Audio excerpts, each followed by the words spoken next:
Lâm Canh Tân đăng bài mừng sinh nhật bí mật thể hiện tình cảm, ngọt ngào với Triệu Lệ Dĩnh. Lâm Canh Tân lại đáp trả lần thứ 3 hợp tác với Triệu Lệ Dĩnh. Bài phát biểu EQ cao của anh đã mang về cho anh rất nhiều người hâm mộ. Anh xứng đáng được yêu thích như vậy.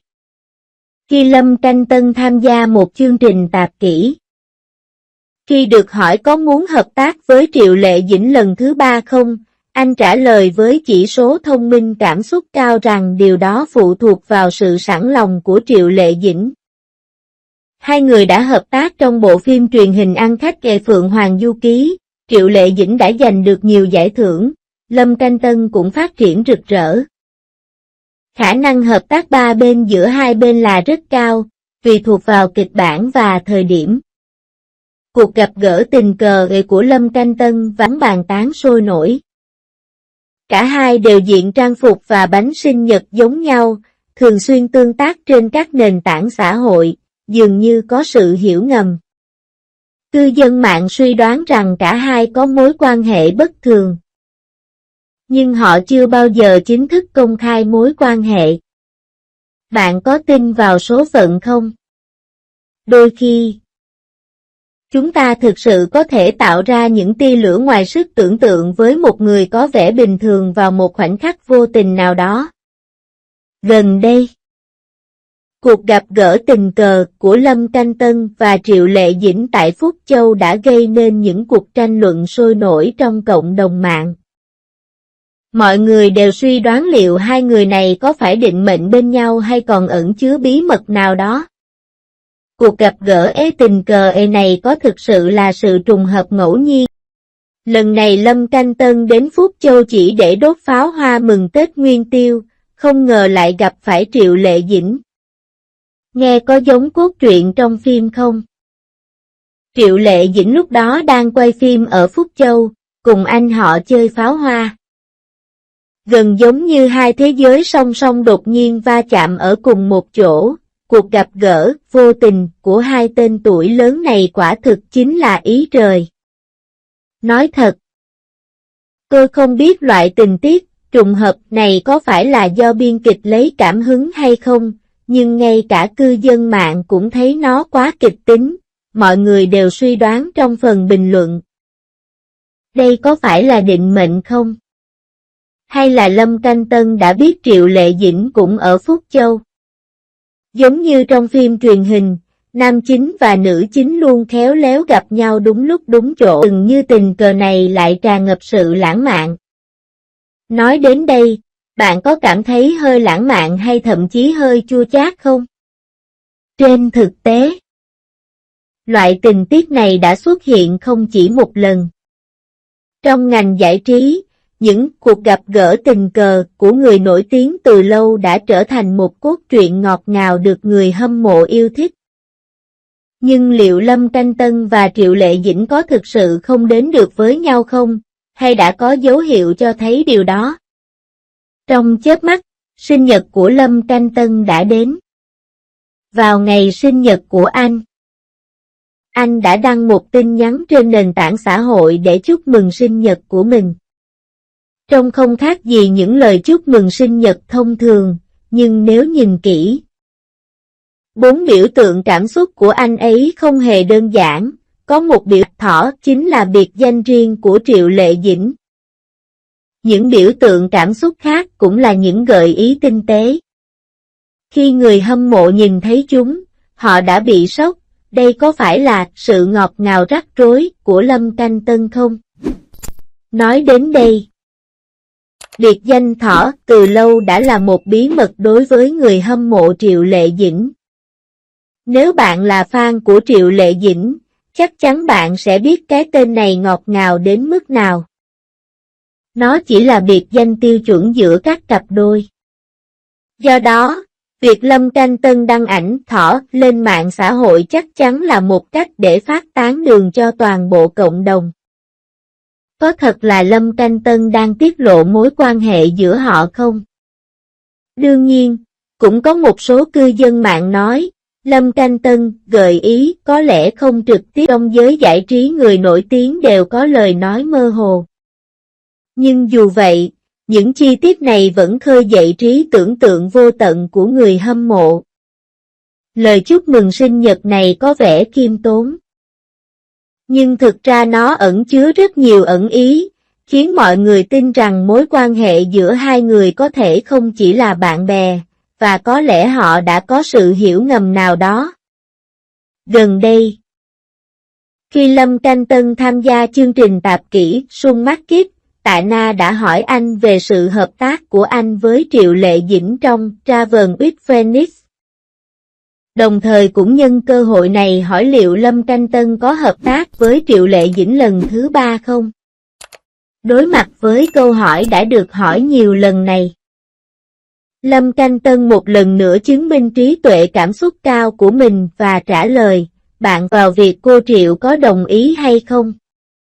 Lời nói của Lâm Canh Tân không chỉ hạ thấp tư thế, cho thấy anh ta đồng ý hợp tác lần nữa mà còn chuyển chìa khóa có nên hợp tác lần thứ 3 hay không sang cho Triệu Lệ Dĩnh. Đặc biệt, anh dùng danh hiệu cô Triệu, thể hiện đầy đủ sự khiêm nhường và tôn trọng của anh đối với Triệu Lệ Dĩnh. Đối mặt với câu trả lời của Lâm Canh Tân, Tạ Na hiển nhiên rất hài lòng, giống như một người thân trong gia đình vậy. Nhiều cư dân mạng thậm chí còn nói thẳng, bài phát biểu có EQ cao của Lâm Canh Tân thực sự chiếm được cảm tình của người hâm mộ, anh ấy xứng đáng được yêu thích. Mặc dù Triệu Lệ Dĩnh đã mở ra một chương mới trong sự nghiệp của mình vào năm 2024. Travel with Phoenix mà cô đóng phim cổ trang viễn tưởng được yêu thích nhất mùa này, Triệu Lệ Dĩnh nhận được vô số lời khen ngợi. Sự nổi tiếng cá nhân của cô cũng đạt đến một tầm cao mới. Ngoài ra, Triệu Lệ Dĩnh còn giành được 3 giải thưởng lớn trong ngành điện ảnh và truyền hình, bao gồm giải thưởng Bách Hoa cho nữ diễn viên phụ xuất sắc nhất, giải thưởng Phi Thiên cho nữ diễn viên chính xuất sắc nhất và giải thưởng Kim Ưng cho nữ diễn viên chính xuất sắc nhất. Trong khi chuyển mình thành công, sức ảnh hưởng của cô trong ngành cũng đạt đến một tầm cao mới. Nhưng sự phát triển của Lâm Canh Tân trong 2 năm qua thực ra cũng xuất sắc không kém. Ngoài Phượng Hoàng Du Ký, Hoa Hồng Truyện, có sự tham gia của Lâm Canh Tân và Lưu Diệc Phi cũng đạt được thành tích chói sáng ở mọi phương diện. Lâm Canh Tân cũng thu được nhiều lợi ích hơn từ bộ phim vì trong hoàn cảnh như vậy, Lâm Canh Tân đã đưa ra quyết định có nên hợp tác lần thứ 3 với Triệu Lệ Dĩnh hay không. Điều này thực sự thể hiện sự công nhận của anh đối với cô. Phản ứng khiêm tốn và đầy cảm xúc như vậy thực sự đã giành được nhiều người hâm mộ của anh. Trên thực tế, đây không phải là lần đầu tiên Lâm Canh Tân trả lời câu hỏi này.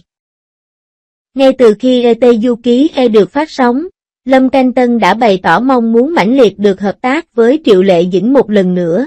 Anh cũng hy vọng rằng đó không phải là phim cổ trang, mà là một số kịch bản thời kỳ hoặc đô thị có lẽ sẽ phù hợp hơn.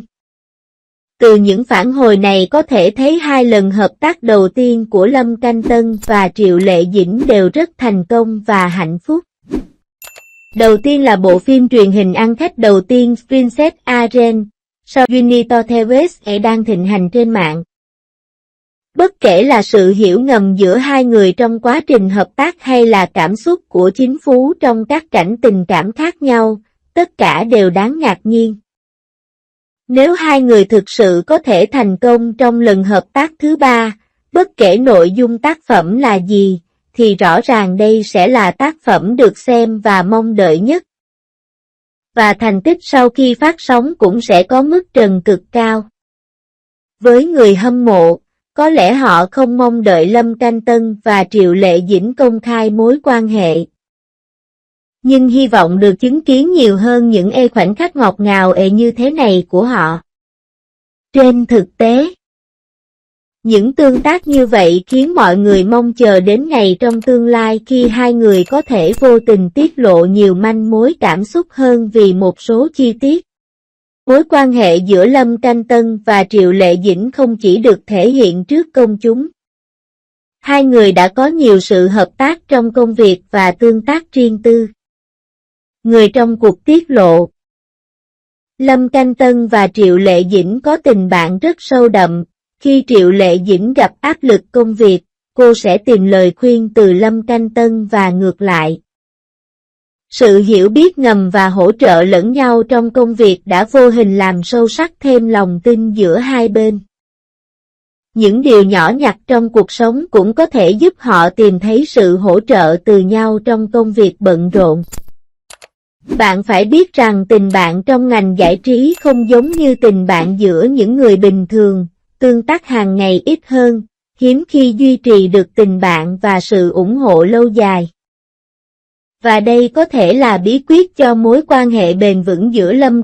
Ngày nay, liệu hai người vẫn có thể ở bên nhau không? Câu trả lời chắc chắn là có.